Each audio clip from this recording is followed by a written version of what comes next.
మొన్న 3 రోజుల క్రితం నర్సాపురం ఎంపీ భూపతిరాజు శ్రీనివాస వర్మ మాట్లాడుతూ మా నాయకులు ప్రకాశం జిల్లా YSR Congress party regional coordinator Karpuri Nageswara Rao గారిని అనుచితంగా మాట్లాడారు. ముఖ్యంగా ఆయన మంత్రివర్గంలో పనిచేశారు. బీసీ యాదవ్ సామాజిక వర్గానికి చెందిన వ్యక్తిని ఇతను చాలా దుర్భాషలాడుతూ ఆ మీటింగ్ లో ఒక వెతకారంగా సంబోధిస్తూ మాట్లాడడం జరిగింది. దీన్ని మేము తీవ్రంగా ఖండిస్తా ఉన్నాం. ఆయన గతం చూస్తే ఆయన ఏదో WMA, BL, ML లిటరేచర్, తర్వాత తెలుగు, సంస్కృతం, ఇంగ్లీషు ఇవన్నీ కూడా లిటరేచర్ కూడా భాషా ప్రవీణుడని చాలా మంది చెప్పడం మేము వినడం జరిగింది. మరి ఈయన భాషా ప్రావీణ్యాన్ని అనేది బూతులకు వాడటం అనేది చాలా దారుణంగా ఉంది.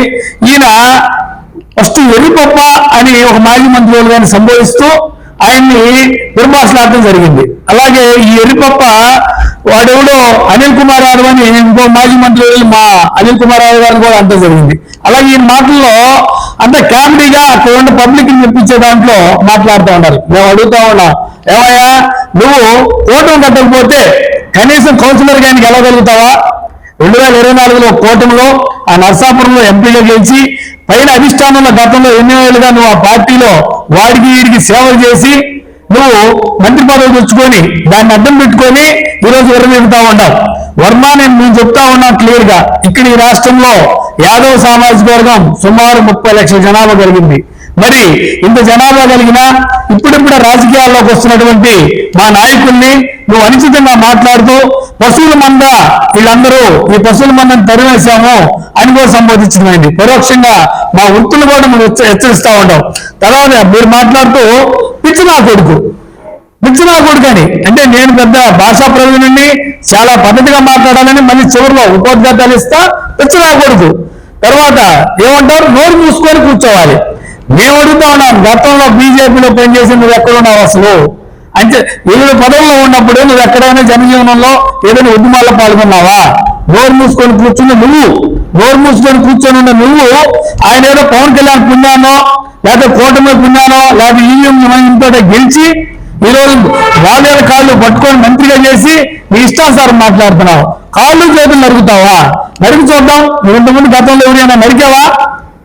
నువ్వు హెచ్చరికలు చేయడం చాలా హాస్యాస్పదంగా ఉంది.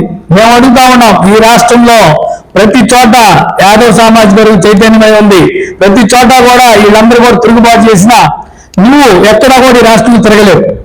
ఒక యాదవ్ సామాజిక వర్గం సంబంధించిన నాయకులు ఇప్పుడే రాజకీయాల్లోకి వచ్చి మంచి మంచి పదవుల్లోకి వస్తే ఎదుగుతా ఉంటే వాళ్ళని పరోక్షంగా ఎర్రిపప్ప అంటాం, పశువుల మంద అంటాం. ఇదంతా కూడా మా సామాజిక వర్గాన్ని నువ్వు పరోక్షంగా విమర్శించడమే. మేము హెచ్చరిస్తా ఉన్నాం, నీ కర్మకాలి 2027లో కానీ 28లో కానీ ఎలక్షన్ వస్తే నువ్వు శాశ్వతంగా ఇంటికే పరిమితం అవుతావు.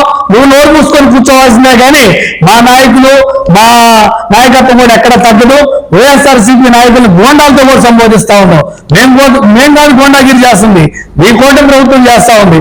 అదేవిధంగా సుమారు 20 రోజుల క్రితం మీరందరూ కలిసి మీ కూటమి నాయకులందరూ కలిసి ఇదే మా నాయకులు కార్మూరి నాగేశ్వర గారి ఇంటి మీదకి దాడికి వెళ్ళలేదా?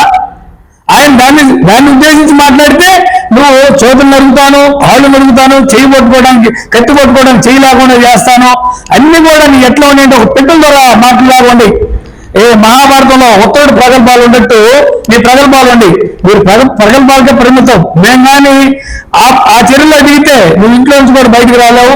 ఒక కేంద్ర సహాయ మంత్రి ఉన్న వ్యక్తి హుందాగా మాట్లాడాలి. ముఖ్యంగా కులాల గురించి కూడా మాట్లాడేది చాలా హుందాగా మాట్లాడాలి. నీ సామాజిక వర్గంలో నీ పరిస్థితిని కూడా తెలుసుకోవాలి. కాబట్టి మరొకసారి ఒంగోలు నుంచి హెచ్చరిస్తా ఉన్నాం.